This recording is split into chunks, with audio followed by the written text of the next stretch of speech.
Здравейте! Моето име е Светослава Цветкова. Ще ви представя новия брой на приложението Русия и България, излизащ на 24 октомври.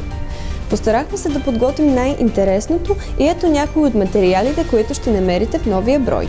Главната статия на първа страница е посветена на укрепването на културните връзки между двете държави – Русия и България. В Държавния исторически музей в Москва с огромен успех продължава изложбата «Златото на Тракия».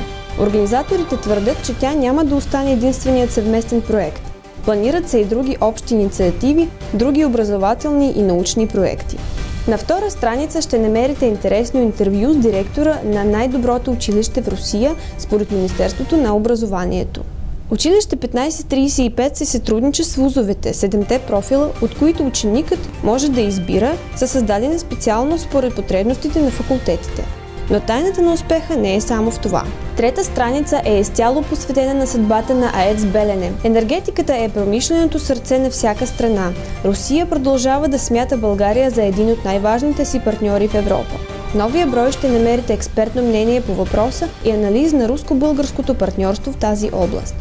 Също така в броя ще намерите интервю с депутата Ярослав Нилов за мястото на религията в живота на съвременните руснаци и закона, защитаващ чувствата на вярващите, и разговор за това как се формира имиджът на днешна Русия в света с ръководителя на организацията Россътрудничество Константин Косачов. За това и много друго четете в новия брой на приложението Русия и България на 24 октомври.